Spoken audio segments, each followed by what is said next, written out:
This isn't a natural river anymore. It's a combat zone. In the heart of the United States, a biological invasion has reached a terrifying tipping point. These are Asian carp, and they are currently erasing everything in their path. For 50 years, the U.S. government has been at war with these fish. They've spent over $600 million on high-tech electric barriers, underwater sound cannons, and carbon dioxide curtains. The world's leading engineers at the U.S. Army Corps of Engineers officially declared this an unsolvable crisis, a biological wildfire heading straight for the Great Lakes. But then, they stopped looking at the future and started looking at the past. They released an ancient tank, a predator with 100 million years of killing code that we once tried to exterminate. The experts said it was a desperate gamble. But what this living fossil did to the carp population in just a few seasons has humiliated every billion-dollar machine in the river. The carp aren't just leaving, they are disappearing. To understand why the solution was framed as a hack, it helps to look at why conventional approaches had already failed. The term Asian carp refers to multiple species, but the two that drove the crisis were silver carp and bighead carp. Both are filter feeders, consuming plankton continuously throughout their lives. Unlike most fish, they do not have a true stomach, which means they are almost constantly feeding. By the time they established themselves in the Illinois River, their population density had reached a level that fundamentally altered the ecosystem. In some surveyed areas, they accounted for close to 90% of the total biomass. That shift had direct consequences. Native species such as bass, bluegill, and perch rely on the same food source, but they could no longer compete at that scale. At the same time, silver carp introduced a different kind of problem, one that extended beyond ecology. They are highly sensitive to vibrations from boat motors. Instead of moving away, they respond by launching themselves out of the water, sometimes reaching heights of 3 meters. At that mass and velocity, collisions with boaters became a safety issue, affecting both recreation and local economies across large sections of the river system. The response from authorities focused on engineering solutions. One of the most significant was the electric dispersal barrier installed in the Chicago Sanitary and Ship Canal. The system was designed to create an electrical field strong enough to deter fish movement between connected waterways. It required an investment of over $200 million, along with ongoing operational costs. However, the system was not absolute. Observations showed that smaller carp could pass through by moving within the turbulence created by large barges, effectively reducing their exposure to the electrical field. Additional measures followed. Acoustic deterrents were deployed, using industrial noise to drive the fish away from key areas, but over time, the carp showed signs of adaptation. Harvest incentives were also introduced, encouraging commercial fishing at scale. Yet the reproductive capacity of the species made this difficult to sustain. A single female can produce up to 1 million eggs in a single spawning cycle. By 2024, assessments from the USGS reflected the growing concern. The interconnected waterways leading to the Great Lakes represented a critical threshold. If breached at scale, the ecological impact would extend far beyond a single river system. While most of the response focused on mechanical barriers and large-scale removal, a smaller group within the Illinois Department of Natural Resources approached the problem from a different angle. Instead of asking how to remove the carp directly, they looked at why the species had been able to dominate so completely. The answer pointed to a missing layer in the system. In their native range in Asia, populations of silver and bighead carp are regulated by large predatory fish. In the Illinois River, that level of predation was largely absent. One of the species considered to fill that role was the alligator gar, a native predator with a long evolutionary history in North American river systems. Individuals can exceed 3 meters in length and are protected by ganoid scales, dense, interlocking plates composed of a bone-like material coated with ganoin, giving them a level of durability uncommon among freshwater fish. But the relevance of the gar was not just physical. It was behavioral. Most human-led efforts had focused on removing large, adult carp from open water. This approach is resource-intensive and difficult to sustain, particularly given the reproductive capacity of the species. A single spawning cycle can produce hundreds of thousands to over 1 million offspring. The gar operates at a different point in that cycle. Rather than pursuing adult fish, it occupies shallow backwaters and floodplain areas where carp spawn. These zones function as nurseries, where eggs hatch into juvenile fish that are far more vulnerable. By feeding on these early life stages, the gar reduces the number of individuals that survive long enough to enter the main population. Over time, that pressure affects what ecologists refer to as recruitment, the rate at which new individuals are added to a population. If recruitment drops below a certain threshold, the population begins to decline even without large-scale removal of adults. This makes the strategy fundamentally different from mechanical control. Instead of reducing numbers after they have already expanded, it limits growth before it occurs. The efficiency of the gar also comes from its hunting strategy. It is an ambush predator, capable of remaining motionless for extended periods, often in low-oxygen environments where other species struggle.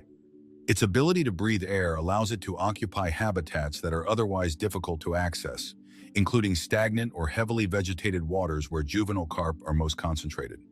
When prey approaches, the strike is rapid and lateral, requiring minimal sustained energy compared to active pursuit. From a systems perspective, this shifts the cost structure. The predator does not require fuel, infrastructure, or continuous human intervention. Its impact scales with its presence, and unlike engineered solutions, it does not need to be maintained. The effects appeared quickly in the river sections where gar populations were re-established. In areas of the Illinois and Tennessee systems, reports of large silver carp surfacing in response to boat traffic began to decline. The change was not just numerical, it was behavioral. The presence of a consistent predator altered how carp used the river. Instead of moving freely through open channels, they began to avoid certain zones, particularly the shallow bottlenecks and backwaters where gar were most active. These areas had previously functioned as movement corridors and spawning grounds. Under predation pressure, that access became limited. This shift created a form of natural filtration within the system, not in the mechanical sense, but in terms of movement and survival. Fish that entered high-risk zones were less likely to pass through or reproduce successfully. Compared to engineered barriers, the difference was structural. Electric systems operate at fixed points and require continuous maintenance. The gar, by contrast, redistributed pressure across the landscape. Their impact was not confined to a single location, and it did not depend on external inputs. Over time, that pressure began to rebalance the system, not by eliminating the carp entirely, but by reintroducing a constraint that had been missing. You'd think the American public would be thrilled to finally have a solution. A predator that could actually fight back against the invasion. A biological weapon that didn't need electricity, fuel, or funding. But there was a problem. The alligator gar was terrifying. When the Illinois Department of Natural Resources and the U.S. Fish and Wildlife Service began releasing these giants into the river systems, the reaction wasn't relief, it was panic. Phone lines lit up, complaints flooded in, local communities pushed back. Because for over 70 years, Americans had been told a very specific story, that the alligator gar was a monster, a man-eater, a destroyer of game fish, a threat lurking beneath the surface, and that narrative had sunk in. So deeply that people were now more afraid of the solution than the problem itself. Despite the rows of needle-sharp teeth, despite the prehistoric armor, there has never been a single confirmed case of an alligator gar attacking a human. Not one. They are not hunters of people. They are ambush predators of fish. But fear doesn't run on data. It runs on perception. And that perception nearly killed the entire project. Biologists suddenly found themselves fighting a two-front war. One against the invasive carp that were collapsing entire ecosystems, and another against public opinion that refused to accept the only thing capable of stopping it. In several states, local politicians moved to block the reintroduction entirely. Not because the science was flawed, but because the optics were. They feared backlash, they feared headlines, they feared the image of a river monster more than the reality of ecological collapse. Became a classic human error. Choosing a visible threat over an invisible solution. Choosing fear over function, and in doing so, almost rejecting the one predator that had evolved for exactly this kind of fight. While the public was still arguing about so-called river monsters, The carp were already moving towards something far more important: the final gate of the entire system, the Brandon Road Lock and Dam. This wasn't just another checkpoint. It was the last line of defense before the invasion reached the Great Lakes, the largest freshwater ecosystem in North America. If the carp made it through, scientists were clear about the outcome.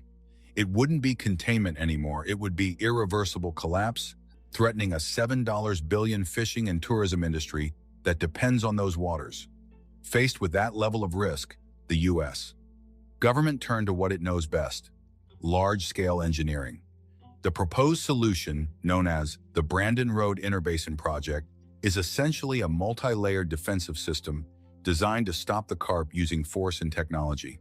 It includes electric barriers, underwater acoustic deterrents that blast disorienting sound waves, and high-powered flushing systems intended to physically push fish away from the locks. On paper, it looks like a perfect system. In reality, it comes with a critical weakness. It has to function flawlessly at all times. The entire structure depends on continuous power, constant maintenance, and precise coordination. Any failure, a power outage, a technical glitch, or even routine downtime creates a window, and in that window, the carp only need one opportunity. By the time cost estimates passed $1.1 billion, scientists began asking a different question. Not whether the system could work, but whether it was the only way. Because, at the same time, another solution was already operating in the background: the alligator gar. Unlike the engineered barrier, the gar doesn't require electricity, doesn't need maintenance crews, and doesn't stop working under pressure. Once established, it becomes a permanent part of the ecosystem, an active, self-sustaining predator that continuously targets the weakest point in the carp population: their reproduction. That contrast led to a shift in strategy. Instead of relying entirely on machines, scientists began proposing a hybrid approach.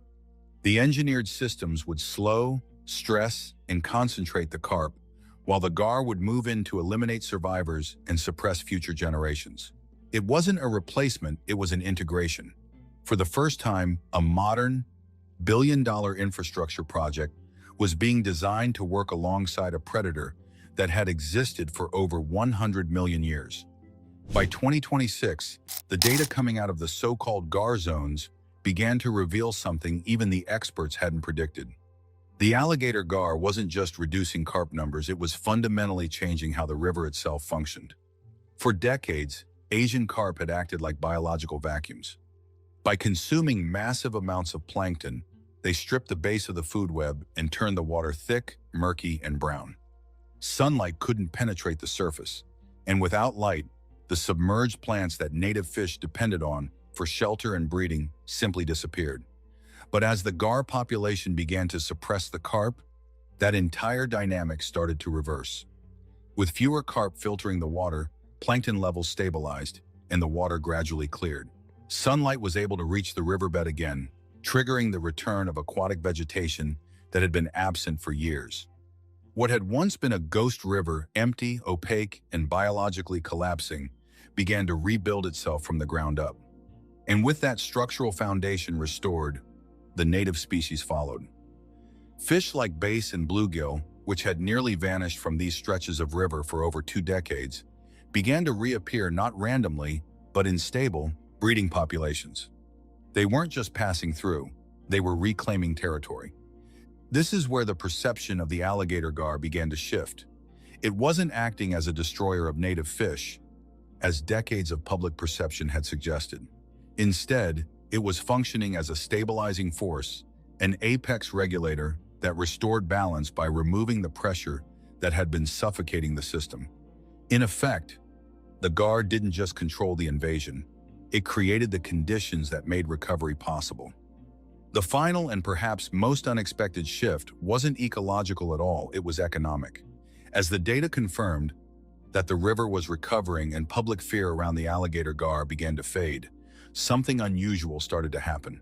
What had once been seen as a problem fish slowly transformed into an asset, and from that shift in perception, an entirely new industry began to emerge.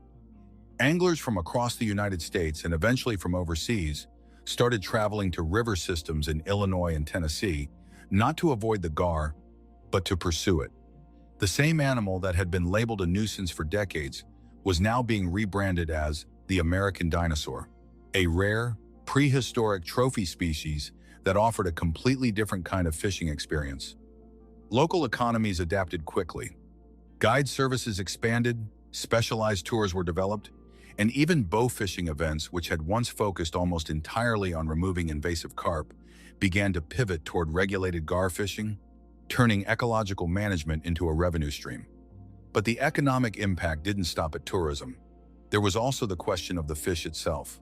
For years, the alligator gar had been dismissed as inedible or undesirable, largely due to outdated assumptions. In reality, when properly prepared, its meat is dense, high in protein, and widely compared to chicken or even lobster in texture.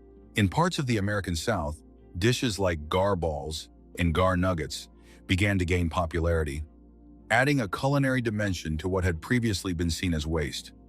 What emerged from this wasn't just a predator solving an ecological crisis.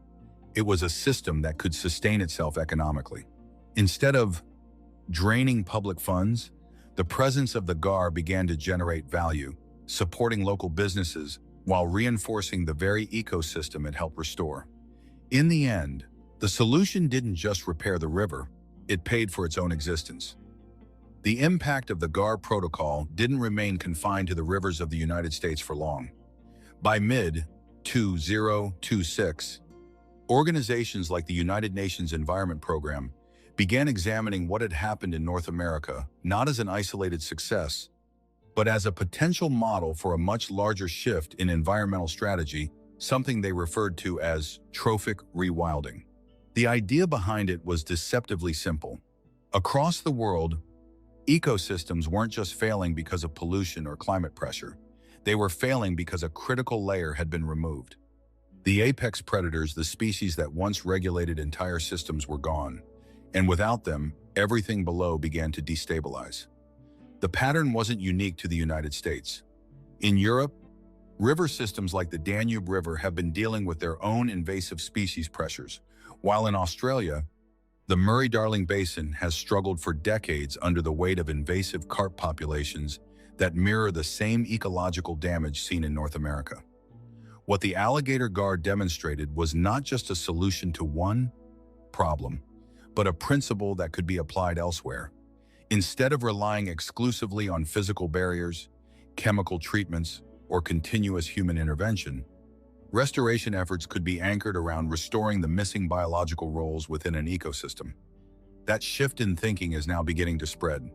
In Australia, attention has turned toward native predators like the Murray cod, while in parts of Europe, large freshwater predators such as the European catfish are being reevaluated not as threats, but as potential regulators. What connects all of these efforts is a common realization. For over a century, environmental management has been dominated by infrastructure dams, barriers, machines, and control systems designed to force stability onto complex ecosystems. But those systems are expensive, rigid, and often temporary. Biological systems, by contrast, adapt, replicate, and scale on their own. And that realization is driving a broader transition, one that moves away from purely engineered solutions and towards systems that are built around the organisms that originally shaped these environments. Not replacing technology, but working with biology as a central component. The alligator gar was not an isolated case. It was the beginning of a broader shift in how scientists approach invasive species, one that is now being applied to entirely different ecosystems and far more difficult targets. One of the most striking examples can be found in the Atlantic, where a parasitic species known as the sea lamprey has been devastating native fish populations for decades. Often referred to as a vampire fish, the lamprey attaches itself to species like trout and salmon, feeding on their blood and bodily fluids until the host eventually dies. For years, the primary method of control relied on chemical treatments known as lampricides. While effective to a degree, these substances are expensive to deploy at scale and raise ongoing concerns about their broader impact on aquatic ecosystems.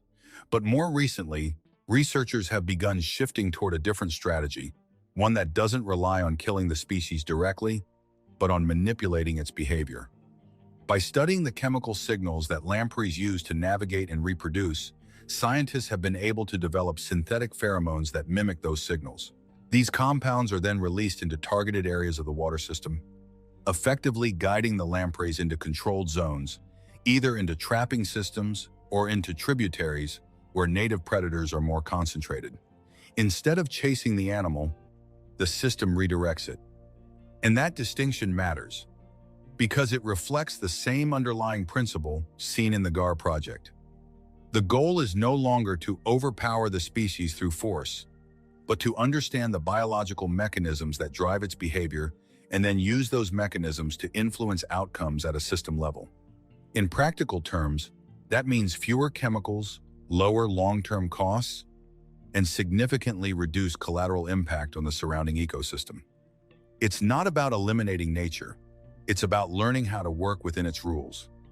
When you step back and look at the scale of the problem, the billions of dollars spent, the decades of effort with limited results, it forces a difficult realization about the way we've been approaching these systems.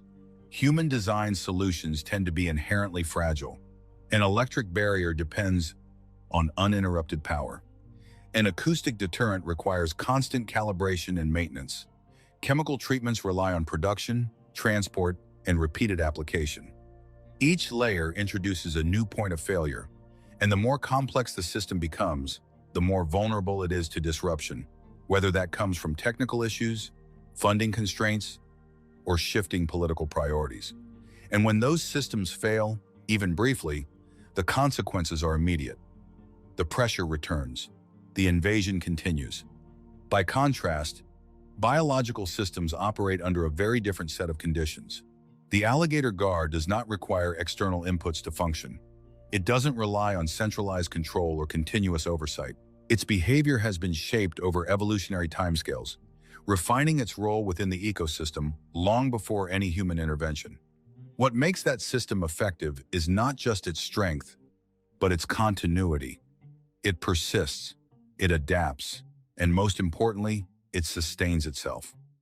When the gar was reintroduced, the impact wasn't simply the addition of a predator. It was the reestablishment of a relationship, a feedback mechanism that had been missing from the system for decades. Without that regulatory layer, the river had become simplified, and in that simplification, it became vulnerable. The carp didn't create the problem on their own. They filled a space that had been left open. What changed was not the presence of a new solution, but the return of an old one. A system that had once kept itself in balance allowed to function again. Today, the rivers are changing. In stretches that were once opaque and collapsing, the water is beginning to clear. Structure is returning. Complexity is coming back. The Asian carp have not disappeared entirely, but they are no longer dominating the system. They have become what they should have been from the start. One component within a balanced ecosystem, held in check by a predator that has occupied that role for millions of years. The alligator gar, once labeled a nuisance, even a threat, has taken on a very different function. Not as an invader, not as a problem to be removed, but as a regulator that helps stabilize everything around it. What this story ultimately reveals is not just a method, but a shift in perspective. For a long time, the goal was control, to manage, to optimize, to impose order from the outside. But systems like rivers don't respond well to simplification. When complexity is removed, instability follows. What restores them is not more control, it is the return of relationships. In this case, that meant allowing a missing piece of the system to exist again and letting the system reorganize itself around that presence. And that pattern doesn't stop here. Across different landscapes, similar recoveries are beginning to take shape, whether it's predators returning to regulate prey or ecosystem engineers reshaping the environments around them. The details change, but the principle remains the same. Sometimes restoration doesn't come from building something new. It comes from allowing something old to return.